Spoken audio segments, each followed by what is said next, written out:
السلام علیکم ورحمۃ اللہ وبرکاتہ۔ الحمد لولیہ والصلاة علی نبیہ وعلی آلہ واصحابہ المتعدبین بآدابہ اما بعد فاعوذ باللہ من الشیطان الرجیم بسم اللہ الرحمن الرحیم۔ الحمد للہ رب العالمین، صدق اللہ العظیم۔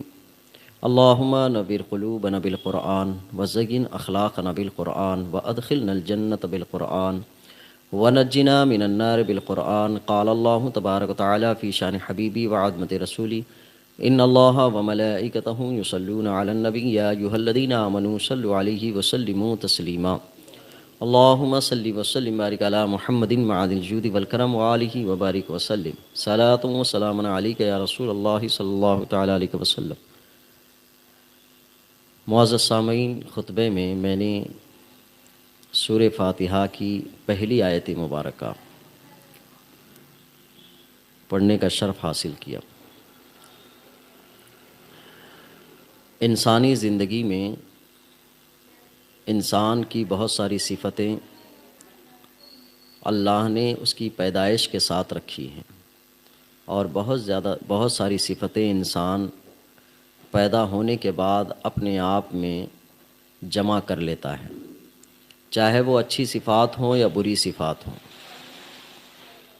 انسان کے اندر اللہ نے جن صفات کو رکھا ہے، ان صفات میں جلد بازی کا ہونا، غصے کا ہونا، شرمندہ ہونا، خوش ہونا، اور محنت کرنا، جستجو کرنا، اس کو نیند کا آنا، جاگنا، کمانا، محنت کرنا، گھر گرہستی کرنا، ایک دوسرے کے دکھ کو سمجھنا، یہ ساری صفتیں ہیں جو انسان کی پیدائش کے ساتھ اللہ تبارک تعالیٰ نے رکھی ہے۔ یہ روایت جب ہمارے پڑھنے کو ملی کہ جب اللہ تبارک تعالیٰ نے حضرت آدم علیہ نبینا علیہ الصلوۃ والسلام کی تخلیق کا ارادہ فرمایا، اور جو مٹی آپ کی گوندی گئی، جس مٹی سے پتلا تیار ہونا تھا، وہ جب مٹی گوندی گئی تو اس پر بارش اللہ نے نازل فرمائی۔ 40 دن تک کی بارش ہوئی۔ 40 دن کی بارش میں 39 دن کی بارش، وہ بارش پریشانی، مصائب، تکلیف، درد، الم، ان سب کی ہوئی۔ ایک دن کی بارش ہوئی، راحت، آسانی، خوشی، اور آدمی کے لیے آسائش کی۔ تو انسان پیدائشی اعتبار سے 29 درجہ تکلیف میں رہے گا۔ میں پڑھ کر میں اس کو تھوڑا سمجھنے کی کوشش میں رہا کہ کیسے انسان جو ہے 29 درجے، 40 درجے میں سے 39 درجے وہ پریشان رہے گا۔ تو ہمارے استاد نے اس کی وضاحت کرتے ہوئے کہا کہ بیٹا دیکھو، انسان اگر صرف اپنے فائدے کے لیے جیے، صرف اپنی آسائش کے لیے جیے، تو یہ جی بھی نہیں سکتا ہے۔ ویسے اللہ نے اس کو ایسی کنیکٹنگ دی ہے کہ اس کا سکون صرف اس کی اپنی آسائش میں نہیں رکھا ہے۔ جب یہ بچپن کے دور سے ہوتا ہے تو اس کی خوشی کے لیے دوسرا محنت کرتا ہے کہ یہ اسکول جائے، اچھے کپڑے پہنے، اچھے رہے، اچھا کھائے، اچھا پیے، اس کو دھوپ زیادہ نہ لگے، یہ بارش میں زیادہ نہ بھیگے، یہ سردیوں میں گرم کپڑے پہنے، گرم میں ٹھنڈے کپڑے پہنے۔ اس کے بدن پہ لگنے والی ہر چیز کا خیال کرنے والے دوسرے ہوتے ہیں۔ تو یہ بالکل آسائشی دور ہوتا ہے اس کا۔ ڈاکٹر اقبال نے اس بچپن کی کہانی کو، ہر کوئی بچپن کو اپنے اپنے انداز میں یاد کرتا ہے، تو ڈاکٹر اقبال نے بھی اپنے بچپن کو یاد کیا تھا، تو کہا تھا کہ وہ اقبال، وہ دن بھی کتنے اچھے تھے، بے نمازی بھی تھا، گناہ گار بھی نہیں، کوئی ٹینشن نہیں تھا، نماز بھی نہیں پڑھتا تھا اور گناہ گار بھی نہیں تھا۔ میں بڑے اچھے اسلوب میں بچپن کو یاد کیا تھا۔ پھر ایک دور جوانی کا آتا ہے۔ اس وقت انسان کے پاس ایک ہی ٹینشن ہے، سال میں 2 ایگزام ہوتے ہیں، 6 منتھ کا ایئرلی، ان دونوں میں پاس ہو جائے تو سارے ٹینشن سے فری۔ اس کے بعد زندگی کا ایک لمحہ چلتا ہے، شادی ہوتی ہے، ذمہ داریاں ہوتی ہیں۔ اب آپ دیکھو کہ بندے کو اکیلے جینے کے لیے کتنا چاہیے، لیکن وہ جینے کے لیے صبح سے لے کر شام تک محنت کرتا ہے۔ کس کے لیے کر رہا ہے؟ اولاد کے لیے کر رہا ہے، بیوی کے لیے کر رہا ہے، گھر گرہستی کے لیے کر رہا ہے، فلاں کے لیے کر رہا ہے۔ تو یہ اتنے مشکلات کیوں اٹھا رہا ہے؟ اس لیے اٹھا رہا ہے کہ اس کی پیدائش میں 39 دن کی بارش پریشانی مصائب کی رکھی ہوئی ہے، یہ اس لیے اٹھا رہا ہے۔ اس کی پریشانی میں اس کو مزہ دیا گیا ہے۔ اب دن بھر کام کرتا ہے تو رات میں اس کو نیند آتی ہے، اور اپنی ذات کے علاوہ اپنے بچوں پہ خرچ کرتا ہے تو خوشی ہوتی ہے، اپنے گھر گرہستی پہ خرچ کرتا ہے تو خوشی ہوتی ہے، ان کے آسائش کے لیے خرچ کرتا ہے تو خوشی ہوتی ہے۔ تو اس انداز سے یہ ایک صفات ہیں جو اپلوڈنگ ہے انسان کے اندر۔ اس اپلوڈنگ کے ساتھ ایک ترکیب ہے اللہ تبارک تعالیٰ کی کہ انسان کی پیدائش کے ساتھ انسان کی طرز زندگی کو بھی اللہ نے متعین فرمایا کہ تمہاری زندگی گزرنا کیسے چاہیے، ان صفات کا صحیح استعمال کیسے ہونا چاہیے، اس کو بیان کیا۔ آج کی گفتگو اس چیز کی ہے کہ بندہ دنیا میں جی رہا ہے تو ایک چیز کے حصول کے لیے اس کی کوشش ہے، تگود ہے۔ وہ صبح اٹھتا ہے ایک مقصد کے لیے، شام گزارتا ہے تو اس مقصد کے حصول اور ناحصول پر حساب لیتا ہے کہ آج میں کتنا بنا پایا، کتنا کما پایا، کتنا حاصل کر لیا، کتنا نہیں کیا۔ تو وہ ایک حساب کتاب کرتا ہے۔ حساب کتاب کرنے میں بعض کی سوچ و فکر کا دائرہ یہ ہوتا ہے کہ آج بڑا گھاٹے کا سودا رہا، آج کوئی کہتا ہے کہ نہیں آج بڑے نفع کا سودا رہا، آج کا دن بہت اچھا رہا، ارے آج کا دن بڑا خراب رہا۔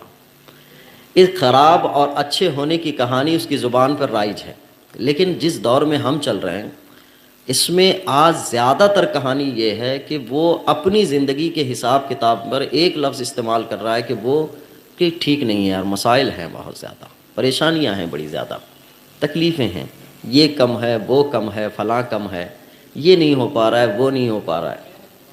اس چیز کے مرحلے میں قرآنی رہنمائی ایک بندے کے لیے کیا ہے، خاص کر بندہ مومن کے لیے؟ سورہ فاتحہ ہمیں بار بار مہمیز کرتا ہے، بار بار ہمیں جو ہے ستھرا کرتا ہے۔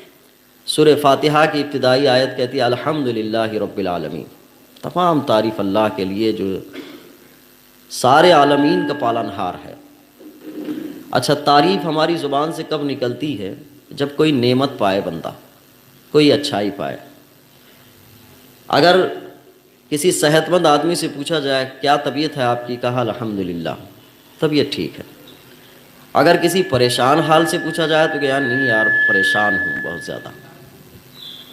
ہمارے استاد کہا کرتے تھے کہ پہلے اور اب کے لوگوں کے مزاج اور اس کے کلمات کچھ اس طرح ہیں کہ پہلے طبیعت پوچھی جاتی تھی تو بندہ کہتا تھا کہ اللہ کا شکر ہے، اب پوچھی جاتی ہے تو کہتا ہے کہ شوگر ہے، یعنی طبیعت خراب ہونے کو پہلے ذکر کرتا ہے، کچھ نہیں بس شوگر ہے۔ پہلے بندہ ہر حال میں اللہ کا شکر ہے۔ تو شکر، حمد، ناشکری، اس دائرے میں ہماری زندگی گزر رہی ہے۔ بندہ جس حال میں ہے تھوڑا غور کرے تو ایک ہی لفظ کہے گا اللہ کا شکر ہے، جس حال میں بھی ہے۔ اس لیے قرآن پاک نے بندے کو طبیعت دی ہے، مزاج دیا ہے کہ اللہ کی تعریف کرے۔ جب ہمیں یہ درس قرآن پڑھایا جاتا تھا تو اس میں ایک مزاج بھی بتایا جاتا تھا، کیسے کہ درس قرآن میں کہ انسانی طبیعت یہ ہے کہ کوئی انسان اپنے لیے کہے کہ میری تعریف کرو تو خراب لگتا ہے، یار اپنی تعریف کلواتا ہے۔ یہ مزاج قرآن کا یہ ہے کہ اللہ تبارک تعالیٰ اپنی تعریف کہلوانے کے لیے لفظ دیتا ہے کہ تعریف کرو، ایسے تعریف کرو میری۔ فرق کیا ہے اس میں؟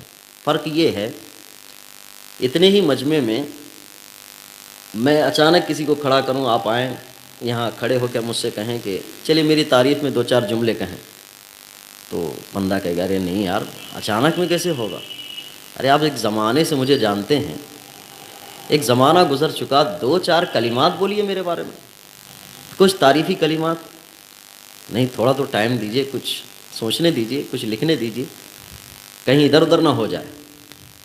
ایک چھوٹے سے آدمی کی تعریف کے لیے 2-4 جملے بولنا ہو تو آدمی سوچنے لگ جاتا ہے، جس کی صحیح معرفت پہنچ چکی ہے. رب تبارک و تعالیٰ کی تعریف کرنے کے لیے معرفت چاہیے، اور معرفت بندے کے پاس ہوتی نہیں. وہ جیسے چاہتا ہے ویسی تعریف کرنے میں آ جاتا ہے. تو اللہ نے پہلے ہی کلمات دے دیے ہیں کہ تمہیں سمجھ آئے یا نہ آئے، یہ تعریفی کلمات ہیں، ان کو پڑھ کر میری تعریف کر لیا کرو. تعریفی کلمات دے دیے، کہا کہ یہ تعریفی کلمات ہے. تم آپ کے لیے آسان ہوگا کہ میں بجائے یہ کہوں کہ آپ آ کے تعریف کریں، آپ کو یہ کہوں کہ آئیے میں نے لکھا ہے، اس کو ہی پڑھ کے سنا دیجیے آپ. تو کہا یہ چلے گا میرے کو. تو رب تبارک تعالیٰ نے بندے کو تعریف کرنے کے الفاظ دے دیے، الحمدللہ رب العالمین، تمام تعریف اللہ کے لیے جو سارے عالمین کا پالن ہار. کیا اس بنیاد پر میری تعریف کرو. تعریف کے الفاظ دے دیے تاکہ گڑبڑ سڑبڑ نہ ہو، غلط سلط نہ ہو. وہ حضرت موسیٰ علیہ السلام کے دور میں حضرت موسیٰ علیہ السلام کی ایک امتی کی کہانی ہے کہ وہ رب سے بڑی محبت کرتا ہے، اور محبت کرتا ہے تو رب کے حضور وہ یوں کرتا ہے، مولا تو مجھے مل جائے میں تجھے غسل دے دوں، مولا تو مجھے مل جائے میں تیری سرما لگاؤں، اچھے کپڑے زیب تن کرواؤں، اچھا سجاؤں تجھے. وہ اپنی سوچ کے مطابق اللہ کی تعریف کر رہا ہے. حضرت موسیٰ علیہ السلام کو بڑا جلال آیا کہ رب کے بارے میں ایسے کلمات جو جسم و جسمانیات سے پاک ہے، اس کے لیے جسم کا لفظ استعمال کرتا ہے، یہ تعریف کر رہا ہے کہ برائی کر رہا ہے. حضرت موسیٰ علیہ السلام سخت ناراض ہوئے. اللہ کی طرف سے غالباً مفہوم کچھ اور ہے دوسرا، میں اس کا اخذ کرتے ہوئے ذکر کر رہا ہوں. اللہ نے فرمایا موسیٰ وہ میری محبت میں ہے، اس کو کلمات نہیں آتے، وہ جو بول رہا ہے کہیں ایسی گڑبڑی ہمارے ساتھ نہ ہو. ہمیں تعریفی کلمات دیے گئے ہیں. کہا کہ اللہ کی بارگاہ میں تمہیں تعریف کرنا ہو تو یہ لفظ ہے الحمدللہ رب العالمین. قرآن پاک میں ابھی آپ کبھی سرچنگ کے اعتبار سے سرچ کریں، سینکڑوں آیتیں ہیں جس میں اللہ نے اپنی تعریف کے لیے صفتیں بیان کی ہے کہ ان لفظوں سے میری تعریف کرو. ان لفظوں کو اگر ہم لے لیں تو تعریف کے لیے، اور میرے آقا کریم صلی اللہ علیہ وسلم نے جگہ جگہ تعریف کرنے کا طریقہ بیان فرمایا. جگہ جگہ تعریف کرنے کا، اللہ کی تعریف کرو. دعائیں جتنی بھی ہیں آپ پڑھ کے دیکھیں کہ حضور نے سوتے وقت کی، کھاتے وقت کی، اٹھتے وقت کی، بیٹھتے وقت کی، چلتے پھرتے راستے کے سفر کی، مسافرت کی، سب میں جو کلمات دی ہیں اس میں تعریف کے کلمات آپ کو ملیں گے. اللہ کی تعریف. جب قرآن کا یہ دعویٰ ہے کہ ساری تعریفیں اللہ ہی کے لیے ہیں، بندہ اس کو بیٹھ کر پوری ریسرچ کر لے تو ہر شے کی تعریف کا اصل اللہ تک ہے. اسی لیے بجائے اس کے تعریف کرنے کے ڈائریکٹ اللہ کی تعریف کرے. لیکن اللہ کو یہ بھی پسند ہے کہ اگر کوئی انسان اچھی صفت کے ساتھ متصف ہو تو اس کی بھی تعریف کرو. اللہ کو یہ بھی پسند ہے. لیکن حقیقی تعریف صرف اللہ کی کرو. اور انسان ایک دوسرے کی تعریف کے لیے جو الفاظ استعمال کرتا ہے یہ مجازی ہے. حقیقی تعریف صرف اللہ کی. مثال لیں ہم اپنے آپ سے، اپنے درمیان سے، کہ تاج محل کی تعمیر کرنے کے بعد مزدوروں کی بڑی تعریف کی گئی. مزدور سے پکڑ کے آپ پوچھیں کہ بھئی آپ نے بڑا کمال کر دیا، ایسی تعمیر کر دی کہ دنیا کے لیے حسین نظارہ بنا دیا، قابل دید بنا دیا. تو کہا مجھ میں کیا کمال رکھا ہے، اللہ کی دین ہے. اس نے جوڑ دیا اپنے کمال کو اللہ کی طرف. تو اب میں مزدور کی تعریف کروں کہ اللہ کی کروں؟ ساری اشیاء، ساری خوبیاں، سارے کمالات جتنے بھی جس جگہ پہ جا کے اینڈ ہوتے ہوں، اس اینڈ سے پوچھیں آپ کہ یہ کمال اور خوبی کیا ہے، تو کہا یہ اللہ کی دین ہے. تو تعریفیں پہنچتی ہیں اللہ ہی کی طرف. اسی لیے قرآن کا لب و لہجہ یہ ہے کہ یہ نہیں کہا گیا کہ ایک ایک صفت پہ تعریف کرو، بلکہ یہ کہا گیا کہ ساری تعریفیں اللہ کی ہیں. ساری تعریفیں اللہ کی ہیں. کسی بھی کمال والی چیز میں لے جائیں. ایک صاحب باورچی ہیں، بڑے اچھا کھانا بناتے ہیں. میں نے کہا یار بڑا کمال ہے، ہاتھ کی صفائی آپ کے پاس، اتنے زمانے سے بنا رہے ہیں، کبھی بھی نمک مرچ ادھر ادھر نہیں ہوتا ہے، کیا بات ہے؟ تو اس نے کہا کچھ نہیں، جب بھی کچھ ڈالتا ہوں بسم اللہ پڑھ کے ڈالتا ہوں، بسم اللہ پڑھتا ہوں ڈال دیتا ہوں بسم اللہ. یار 5 کلو بھی بناتے ہو ویسی بناتے ہو، 10 کلو بناتے ہو ویسی بناتے ہو، 20-25 کا بھی بھگونا چڑھ جاتا ہے تب بھی ویسی ہی بنتا ہے، ٹیسٹ کہاں سے آتا ہے یار ایسے؟ تو کہا کچھ نہیں، بسم اللہ پڑھتا ہوں ڈال دیتا ہوں. تو گویا کہ وہ اپنے ہاتھ کا کمال کہیں نہیں رہا ہے، وہ بھی پہنچا رہا رب کے حضور. تو ہم اگر سارے کمالات انسانیت میں جتنے ہیں سب کو پکڑ لیں تو آپ یہی کہیں گے کہ مجھ میں کیا کمال رکھا ہے. مجھ میں کیا کمال رکھا. تو جب یہی بات حقیقت ہے تو قرآن نے بھی اسی حقیقت کو جامع دیا اور کہا الحمدللہ، ساری تعریفیں اللہ کی. اسی حقیقت کو تو بیان کیا قرآن نے کہ ساری تعریفیں اللہ کی ہیں.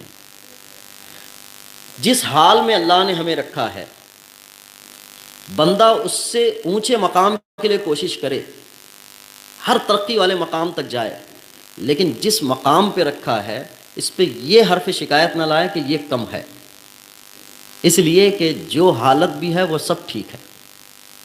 الحمدللہ علی کل حال، ہر حالت میں اللہ کی حمد ہے. کھانا کھانے کے بعد حضور نے فرمایا کہ دعا کرو. کیا ہے؟ الحمدللہ اللہم اطعم من اطعمنی وسقی من سقانی.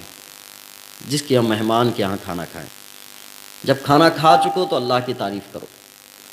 کھانا کھانے کے بعد اللہ کی تعریف ایک رسم نظر آتی ہے، لیکن تعریف کے معنی اور ماخذ وہاں پر موجود ہیں. کوئی بے موقع تعریف کرے تو اچھا نہیں لگتا، یار یہاں تعریف کرنے کا موقع نہیں ہے. کھانا کھانے کے بعد تعریف کے لیے الفاظ حضور نے بیان فرمائے. اس کے لیے ہمیں اور آپ کو غور کرنا پڑتا ہے کہ یہاں کوئی تعریف کا مقام ہے کہ کھانا کھانے کے بعد اللہ کی تعریف کریں، تو لگتا ہے کہ یہاں بہت بڑا مقام ہے تعریف کرنے کا. اس لیے کہ انسان کے جسم کے اندر جو چیزیں ہیں، اس ڈاکٹر کہتا ہے کہ اب طبیعت ٹھیک ہے، کھانا اتر رہا ہے، تو اسی کھانا اترنے پر بندہ کہتا الحمدللہ مریض ٹھیک ہو رہا ہے. یار اس پوزیشن پہ پہنچنے کے بعد الحمدللہ میرے نبی نے پہلے ہی سکھا دیا کہ جب جب کھانا تمہارے اندر اترے الحمدللہ پڑھا کرو، اللہ کی حمد بیان کرو. کون کون سی چیزیں ہیں کہ اللہ نے نعمتوں کے طور پر انسان کو دی ہیں، اور بندہ اس مقام پہ پہنچ کر بھی ناشکری کا لفظ استعمال کرے اور یہ کہے کہ نہیں کم ہے، اور پہلے طرز زندگی سے ہٹ کر یہ کہے کہ اللہ کے شکر کے بجائے یار شوگر ہے، تو بہت بڑی ناشکری کہلاتی ہے. ہر انسان کی طبیعت میں ترقی کا ہونا ضروری ہے. انسان کو اللہ نے اس انداز سے بنایا ہے کہ وہ حرکت کرتا رہے، لیکن جس مقام پہ حرکت کر کے پہنچا ہے وہاں یہ کہے کہ مجھے کم ہے، یہ ناشکری ہے. جس مقام پہ بھی پہنچ جائے شکر ادا کرے، لیکن شکر ادا کرنے کا معنی یہ نہیں ہے کہ وہیں بیٹھ بھی جائے، جتنا ملا بس اتنا چرندے بھائی بول، یہ بھی نہیں ہے. بلکہ انسان کی فطرت میں ترقی کے مراحل بھی دیے کہ جس مقام پہ پہنچے ہو کرو، وہاں شکر ادا کرو اور آگے بڑھنے کی بھی عادت بنایا کرو.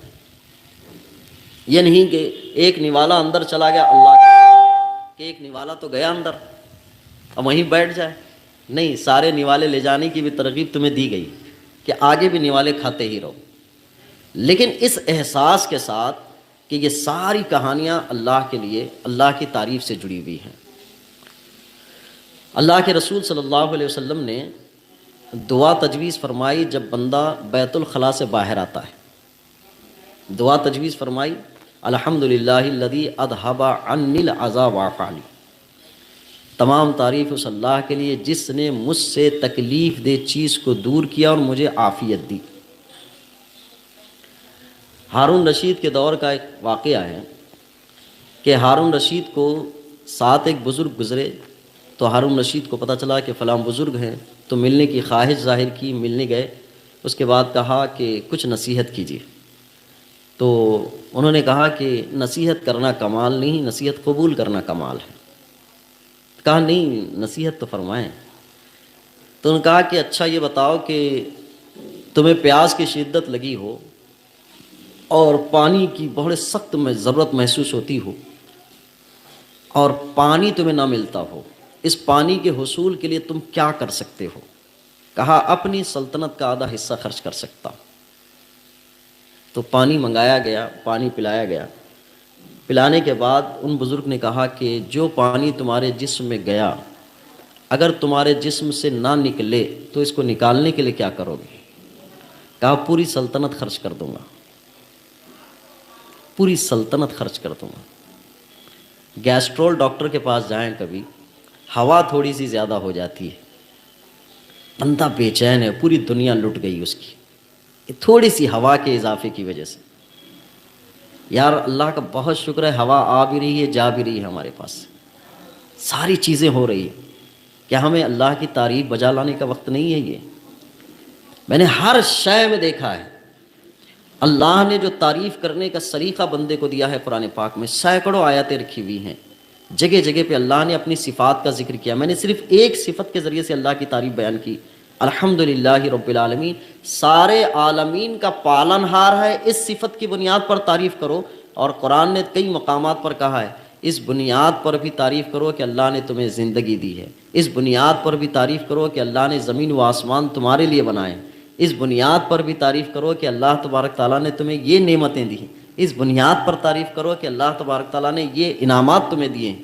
جگہ جگہ اللہ تبارک تعالیٰ نے ذکر کیا. حضور نے یہاں تعریف کا ایک موقع بیان فرمایا، الحمدللہ الذی اذھب عنی الاذی وعافانی، کہ اللہ تبارک و تعالیٰ کی حمد ہے جس نے مجھ سے تکلیف دہ چیز کو دور کیا اور مجھے عافیت دی.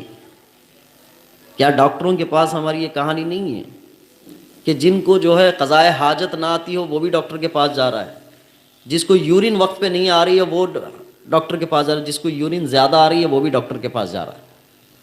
کیا کہانیاں ہیں، کن مرحلے میں اللہ نے ہمیں رکھا ہے. تو جن مرحلوں میں رکھا ہے کیا اللہ کی حمد ہمارے اوپر لازم نہیں ہے کہ اللہ کی تعریف بھی کریں؟ جتنی دولتیں دی ہیں اللہ نے، عزت بھی دی ہے، رزق حلال دیا ہے، کیا اللہ کی تعریف کرنے کا یہ موقع نہیں ہے؟ کیا ہمیں اس بنیاد پر تعریف کرنے کا موقع ہے کہ جب ذاتی دکان ہو جائے گی، ذاتی دکان پر ہم بیٹھ کر اپنے مستی کے ساتھ عیش و خرم کی نیندیں لیتے رہیں گے، تب جا کے اللہ کی حمد بیان کریں گے؟ اللہ کی حمد. شیخ سعدی علیہ رحمہ نے ایک حکایت بیان کرتے ہوئے کہا کہ ایک بزرگ دمشق کی جامع مسجد کے قریب ایک بزرگ کی بارگاہ میں فاتحہ و زیارت کے لیے تھے، اور جب واپس نکلے تو کسی نے ان کی چپل کو چوری کر لیا. بڑی حیرت، بڑا افسوس ہوا ان کو، یار بغیر چپل کے نکلوں کیسے، چپل کسی نے چوری کر لی. تو اب اسی پہ اپنے آپ کی سوچ و فکر کو اسی انداز سے ترتیب دے رہے تھے کہ اب تو چپل نہیں، چلیں کیسے. پھر تھوڑے ہی وقفے سے دیکھا کہ ایک آدمی ہے جس کے پیر نہیں ہیں. آپ نے دیکھا، فوراً مزاج سمجھا، الحمدللہ میرے پاس پیر تو ہیں، چلتے ہیں یہاں سے. جس مقام پہ اللہ نے رکھا ہے اللہ کی تعریف. ہاں آگے ترقی کے مراحل کی سوچ، بڑھتے رہیں بڑھتے رہیں بڑھتے رہیں، لیکن جس مقام پہ رکھا ہے ناشکری نہ کریں کہ کیا کم ہے، میرے پاس یہ کم ہے. عادت سی بن گئی ہمارے پاس، سوچ بن گئی ہے اس کیفیت کی کہ جس حالت میں رکھنے کے بعد نہیں یہ کام چل رہا ہے، یہ ٹھیک ہو جائے تو سارا مسئلے ٹھیک ہو جائیں، یہ ٹھیک ہو جائے تو سارے مسئلے ٹھیک ہو جائیں. میں تو کہتا ہوں کہ یہ اسلامی فکر ہی نہیں ہے کہ یہ ٹھیک ہو جائے تو سب ٹھیک ہو جائیں. میں نے اسی لیے ابتدائی بنیادی بات بتائی کہ حضرت آدم علیہ السلام کی تخلیق میں اللہ تبارک تعالیٰ نے 39 دن پریشانی، مصائب، آلام، تکلیف کی بارش فرمائی، ایک دن راحت کی. جس کو ہم راحت آسانی سمجھ رہے ہیں اس کے ساتھ پریشانیاں لگ کر آنی ہے، لازمی آنا ہے. ہر کوئی راحت میں نہیں رہنے والا ہے. مومن کے لیے راحت کامل آخرت ہے، آخرت. یہ دھیان رکھیں، مزاج کے اندر اپنے اندر یہ پیدا کرنے کی کوشش کریں جو اسلامی مزاج ہے. وہ اسلامی مزاج یہ ہے کہ پریشانی، مصائب یہ مومن کا حصہ ہے، مومن کی زندگی میں اپلوڈ کر کے دیا گیا ہے. اگر آپ کو غور و فکر کرنا، جتنا بڑا مومن ہوگا وہ اتنا پریشان ہوگا. یہ بات دھیان میں رکھیں، مومن کی کہانی ہی ہے. اور جب جب وہ پریشان ہوگا اللہ کی رحمت اس کے قریب ہوگی. نماز میں بندہ اللہ کی رحمت کے قریب ہے، صدقہ و خیرات دیتا ہے اللہ کی رحمت کے قریب ہے، قرآن کی تلاوت کر رہا ہے اللہ کی رحمت کے قریب ہے. اسی طرح سے جب پریشان ہے اللہ کی رحمت کے قریب ہے، مظلوم ہے اللہ کی رحمت کے قریب ہے. یہ ایک پہلو نہیں ہے ہمارا کہ صرف عبادات کے موقع سے اللہ کی رحمت کے قریب ہیں.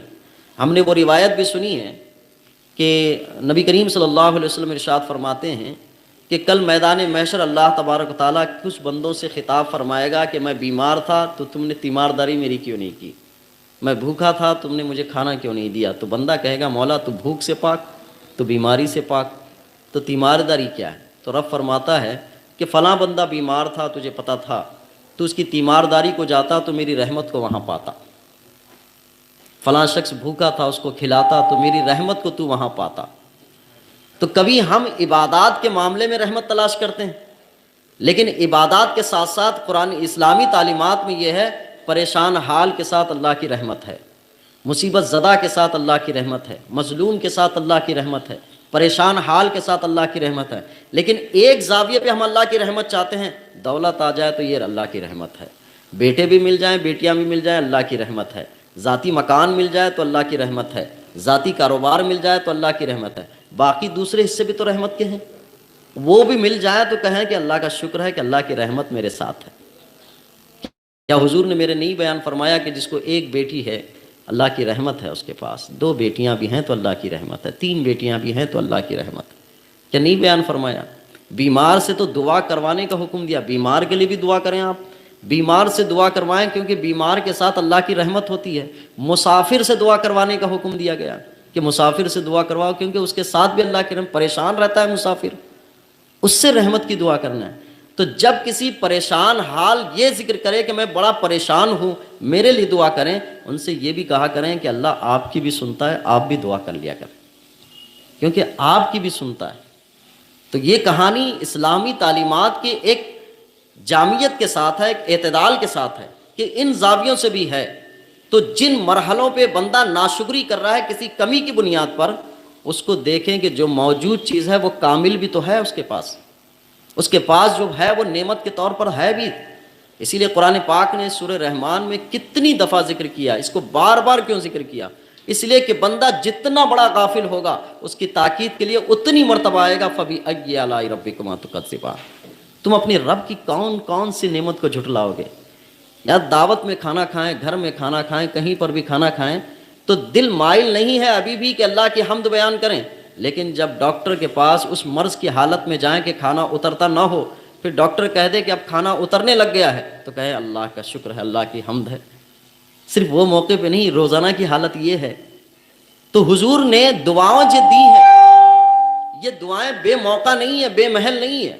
بھئی ہماری اور آپ کی عادت ہے بے موقع بے محل کسی کی تعریف کرے تو بندہ حیرت کرتا ہے، ارے یار یہ کوئی تعریف کا وقت ہے؟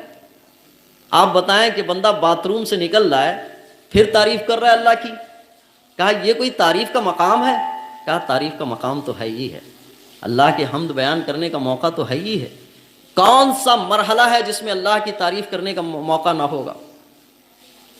اور بندہ سورہ فاتحہ میں الحمدللہ رب العالمین پڑھنے کے بعد بھی اس احساس سے خالی ہے کہ ہمیں حمد تلاش تعریف کرنے کے لیے موقع تلاش کرنے ہوں گے، مرحلے تلاش کرنے ہوں گے، کن موقعوں پر تعریف کی جائے۔ اور تعریف کا سلسلہ رب تبارک و تعالیٰ اس دنیا ہی میں نہیں آخرت میں بھی لمبا ہے۔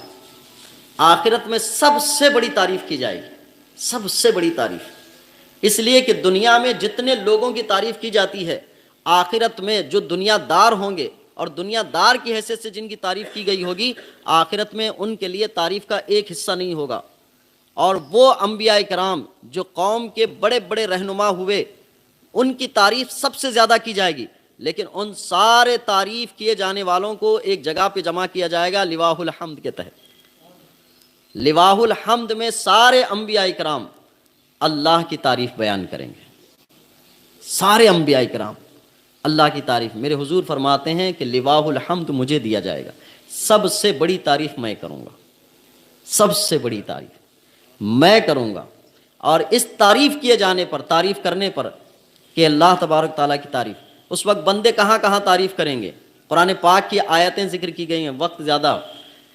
قرآن نے ذکر کیا ہے کہ جب پل صراط سے گزر جائیں گے تو جو گزر کے پہنچیں گے وہ اللہ کی تعریف کریں گے، اور پھر اس کے بعد جنت کے قریب پہنچیں گے تو قرآن کہتا ہے کہ یہاں بندے تعریف کریں گے جب جنت کی خوشبو پانے لگیں گے، اور جب جنت میں داخل ہو جائیں گے تو فرشتے ان کو سلام پیش کریں گے، فرشتے بھی تعریف کریں گے، یہ بھی تعریف کریں گے۔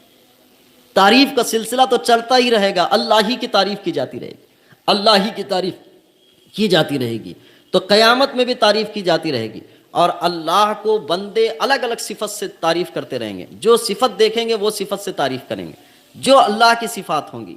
اللہ کی بے شمار صفات ہیں، جس کو 99 ہم جن لفظ دیتے ہیں نا، یہ بڑی بڑی صفات ذکر کی جاتی ہیں، لیکن اللہ کی صفات ان گنت ہیں، لمٹ میں نہیں ہے۔ حضور کے 99 نام ذکر کیے جاتے ہیں، لیکن جتنی صفتیں ہوتی ہیں اتنے نام رکھے جاتے ہیں۔ یہ 99 نام صرف ایک ہائی لائٹ کے لیے ہے، ایک ٹائٹل کے لیے ہے، کل صفات 99 نہیں ہے، کل صفات تو بہت زیادہ ہیں۔ امام اہل سنت اعلیٰ حضرت فرماتے ہیں مجھ تک آقا کریم صلی اللہ علیہ وسلم کے تعریفی صفات جو پہنچی ہیں وہ 800 کلمات تک پہنچی، اور میں نے اس کو اپنی سوچ فکر اور اپنی معلومات کے حساب سے اس کو قریب 1400 تک پہنچا دیا۔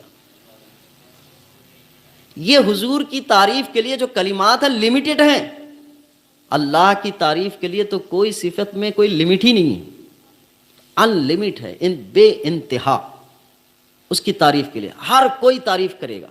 آسمان اللہ نے بنایا، اس بنیاد پر تعریف، زمین بنائی تعریف، کھیتی اگائی تعریف، بارش برسائی تعریف، زندگی دی تعریف، زندگی کو بقا دی تعریف، سانسیں دی تعریف، اور حیات دی تعریف، صحت دی تعریف، سلامتی دی تعریف، عافیت دی تعریف، یہ ساری چیزیں تعریف کی ہیں۔ ان ساری مخلوقات میں جو سب سے جامع اللہ کی صفات اور تخلیق میں جو سب سے جامع ہے میرے حضور کی ذات ہے۔ کبھی اس بنیاد پر بھی تعریف کی جائے کہ اے اللہ تو نے سب سے بڑی ذات ہمیں دی ہے، تیری تعریف اس بنیاد پر ہے۔ امام اہل سنت نے یہ تعریف کا طریقہ دیا ہے۔ امام اہل سنت حضور کی تعریف بھی کرتے ہیں اور اس تعریف کو ذریعہ بنا کر اللہ کی تعریف کرتے ہیں۔ وہی رب ہے جس نے تجھ کو ہم تن کرم بنایا، ہمیں بھیک مانگنے کو تیرا آستاں بتایا، تجھے حمد ہے خدایا، تجھے حمد ہے خدایا۔ یہی بولے سدرا والے چمنے جہاں کے تھالے، سبھی میں نے چھان ڈالے تیرے پائے کا نہ پایا، تجھے یک نے یک بنایا، تجھے حمد ہے خدایا۔ اعلیٰ حضرت نے تعریف کی کہ سب تعریف کرتے ہیں اللہ کی دیگر صفات پر، اللہ کی جو جامع تخلیق ہے وہ میرے حضور کی ذات ہے۔ میں اس بنیاد پر اللہ کی تعریف کروں گا کہ اللہ تو نے ایک ایسے حبیب کو پیدا فرمایا، تیری تعریف ہے، ہر شے میں تعریف۔ آپ کو میں کہوں تو پوری جزیات میں بندہ صبح سے لے کر شام تک حضور کی وہ احادیث مبارکہ جس کو دعائے مسنون کہا جاتا ہے، دعائے معصورہ کہا جاتا ہے، ان دعائے معصورہ کے الفاظ پر اگر غور کریں تو جگہ جگہ حضور نے لفظ الحمد بیان فرمایا، اللہ کی تعریف کرو جگہ جگہ۔ اگر میں یوں کہوں کہ صبح دکان کھولنے کے لیے جا رہے ہوں، شٹر کا تالا بھی کھل گیا تو آپ دعا کرو، یعنی دعا پڑھو الحمدللہ تالا تو کھل گیا ہے۔